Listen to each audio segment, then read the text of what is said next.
আলাইকুম। ওয়ালাইকুম আসসালাম রহমতুল্লাহ বারাকাতুহু। কেমন আছেন? আলহামদুলিল্লাহ আলহামদুলিল্লাহ আলহামদুলিল্লাহ, আল্লাহ পাক রব্বুল ইজ্জত ভালো রাখছে। আপনি কেমন? আলহামদুলিল্লাহ, আমি ভালো আছি, ভালো আছি। আজকে আমার ইতিহাসের জন্য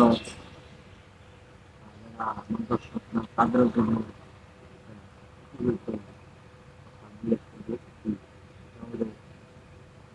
অনেকে আছে দিন দিন ছুটি হয়ে যায়, হুম, আর দিন দিন নরমাল নরম নরম ভাবে।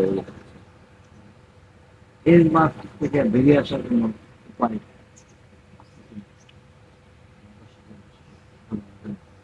ধন্যবাদ আপনাকে। আপনার প্রশ্নটি শুনতে পেলাম। অনেক পুরুষ আছে যে মেইন, পুরুষের যে মেইন চিহ্ন, মেইন পয়েন্ট আছে, যেটা বিয়ে শাদী করলে বিশেষ প্রয়োজন, সেই জিনিসটা আস্তে আস্তে আস্তে আস্তে ছোট হয়ে যাচ্ছে।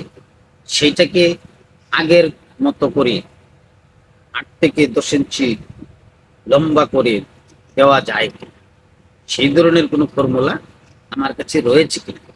যদি থাকে তাহলে আমি দর্শকের উদ্দেশ্যে বলে দিব ইনশাআল্লাহ তাআলা। সেই প্রশ্নটাই তো আপনার। যাই হোক, আমার কাছে এই ফর্মুলাটা রয়েছে, আমি আপনাকে সুন্দরভাবে বলে দেব। প্রিয় ভিউয়ার্স, সবাইকে অনুরোধ করব, এই চ্যানেলে একটি ভিডিও রয়েছে যা নারী দেহে 14 সংখ্যা। ভিডিওটা আপনারা একটু ভালো করে দেখবেন। এই ভিডিওটাতে অনেক কিছু বোঝানো হয়েছে, সুন্দর করে ক্লিয়ার করে বোঝানো হয়েছে। আপনারা সার্চ দিয়ে এই চ্যানেলে ঢুকে সার্চ দিবেন যে নারী দেহে 14 সংখ্যা। এই ভিডিওটা আপনারা একটু খেয়াল করে শুনবেন। ওইখানে বিশাল আবাদত এবং কর্ম রয়েছে, যে কর্মগুলি আপনারা করতে পারলে নারী অল্পতেই কাবু হবে।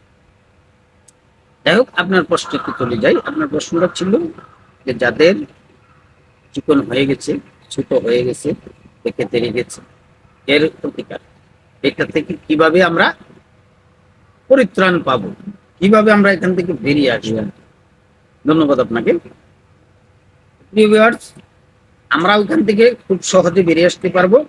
ওইখানে আমরা একটা জিনিস ব্যবহার, যেমন ধরেন আমরা যদি একটা গাছ, এই গাছের গোড়ায় যদি আমরা সার না দিই, গাছটা কি ফল দিবে?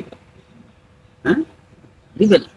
সেই গাছটা কখনো ফল দিবে না। আর যদিও দেয়, কিন্তু ফল কাজে আসবে না, কারণ ঝরে পড়ে যাবে, কারণ গাছে কোনো ভিটামিন নেই। আমাদের ওই পুরুষাঙ্গে যদি ভিটামিন না থাকে, যদি রগগুলি কুরকে কুরকে বেঁকে তেরে স্প্রিনের মতো বেঁকে যায়, তাহলে তো তার মধ্যে পাওয়ার থাকে না। আর পাওয়ার থাকে না বিধায় আমরা ওখান থেকে পরিত্রাণ পেতে পারি না, আমরা ওখান থেকে সুফল পেতে পারি না। আমাদের সেটাই, যেমন ধরেন একটা পুষ্কুনি বা একটা কুয়াতে গভীর বিষাদ, আর সেই বিষাদ কুয়াতে যদি আমরা 18 হাত রশি নিয়ে যায়, পানি উঠানো সম্ভব? সম্ভব। তাহলে ওই রকম আমাদের ওই জিনিসটা যদি ওরকম ছোট হয়ে যায়, আর কুয়াটা যদি থাকে গভীর থাকে আপনার 10 ইঞ্চি, আর আমাদের যে রশিটা সেটা যদি হয়ে যায় 6 ইঞ্চি, এই পানি উঠানো কি সম্ভব? কখনোই সম্ভব না। সেই ক্ষেত্রে আমাদের কি করতে হবে? ওই বৃক্ষের নিচে আমাদের সার ব্যবহার করতে হবে। আর আমাদের ওই বৃক্ষের নিকট যদি আমরা সারটা ব্যবহার করি, তাহলে কি হবে? ওই বৃক্ষটা লম্বা হবে এবং পরিপূর্ণ একটা সাইজে আসবে। লম্বা হবে, সাইজে আসবে। ওই সাইজে আসলে আমরা ওই পুকুর থেকে সম্পূর্ণরূপে পানি উঠাতে পারবো। আমরা সেই পুকুর থেকে পানি উঠানোর জন্য, আমাদের 10 ইঞ্চি পুকুর থেকে পানি উঠানোর জন্য আমাদের রশিটাও 10 ইঞ্চির প্রয়োজন। সেই রশিটা 10 ইঞ্চি বানানোর জন্য আমরা আজকে এই টিপসটা সুন্দরভাবে শুনবো এবং সুন্দরভাবে ব্যবহার করবো। বিহারদেরকে আমি অনুরোধ করবো যে ভিডিওটা টানবেন না, অন্তত এইটুকু জায়গা টানবেন না। এটার মধ্যে আমি সম্পূর্ণ নিয়ম সঠিকভাবে সুন্দরভাবে ক্লিয়ার করে দেবো। এই কথাগুলি অন্তত আপনারা সঠিকভাবে শুনবেন। এই গাছটা খুঁজে বের করে গাছটা আমি দেখিয়ে দেব, গাছটা আপনারা দেখে নেবেন, চিনে শুনে আইডেন্টিফাই করে তারপরে কিন্তু আপনারা এই গাছটাকে ব্যবহার করবেন।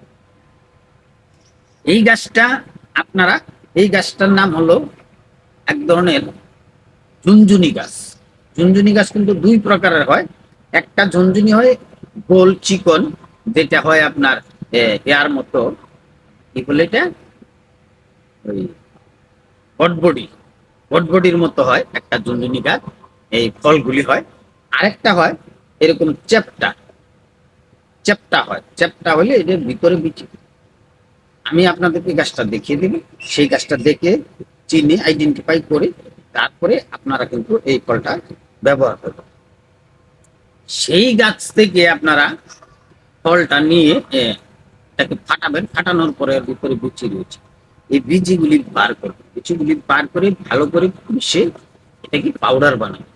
আর পাউডার বানিয়ে তারপরে আপনারা ওই পাউডারের সাথে আপনি জোকের তেল ব্যবহার করবেন। জোকের তেল ব্যবহার করে আপনি প্রতিদিন ওই গাছের গোড়ায় সার হিসাবে ব্যবহার করবেন। রাউন্ড করে, রাউন্ড করে সার হিসাবে ব্যবহার করবেন। আর সার হিসাবে ব্যবহার করলে আপনি এই গাছটা থেকে ফল তুলে খাওয়ার সম্ভাবনা রয়েছে। এই গাছটা 10 ইঞ্চি বড় হবে, আর তখন এই গাছ দিয়ে আপনি এই কুয়া থেকে পানি ইচ্ছামতো সম্পূর্ণরূপে তুলতে পারবেন। আর সেই জন্য আপনি প্রতিদিন রাতের বেলা মালিশ করবেন। প্রতিদিন রাতের বেলায় সারটা ব্যবহার করবেন, সেটা সুন্দর এবং মজবুত হবে যদি আপনারা কমপক্ষে 11 দিন ব্যবহার, কমপক্ষে 11টা দিন আপনি যদি ব্যবহার করেন, তাহলে সম্পূর্ণরূপে এটা ভালো হবে এবং আপনার 8 থেকে 10 ইঞ্চি বড় হবে। আপনার আর কোনো রকম টেনশন নাই, পানি তুলতে কোনো রকম টেনশন নাই। আপনার স্ত্রী খুশি, আপনি খুশি এবং সংসার সুখের। যদি সংসার সুখের হয় তাহলে আর পৃথিবীতে আর কিছু লাগে না। আর সংসার সুখে আনতে গেলে আপনার ওই জিনিসটা সুখের থাকতে হবে। ওই জিনিসটাতে যদি আপনি পরিপূর্ণ সুখ না দিতে পারেন তাহলে সংসার সুখের, আপনার যতই টাকা পয়সা থাক কিন্তু সুখ নাই। ভিউয়ার্সরা, যারা চ্যানেলের ভিউয়ার্স, সবাইকে আমি অনুরোধ করব, তারা এখন পর্যন্ত চ্যানেলটা সাবস্ক্রাইব করেন নাই, তারা চ্যানেলটাকে সাবস্ক্রাইব করে দিবেন। আর আপনার মন মতো কমেন্ট করবেন, ভিডিওটাতে একটা লাইক দিবেন, যদি মনে চায় শেয়ার করবেন। সবাইকে ধন্যবাদ জানাবো। শেষ করার আগে সবাই ভালো থাকবেন, সুস্থ থাকবেন এবং সম্পূর্ণরূপে ভালো পথে চলবেন, নামাজ রোজা করবেন, এই আশা ব্যক্ত করে আজকে বিদায় নিচ্ছি। আসসালামু আলাইকুম ওয়া রাহমাতুল্লাহ।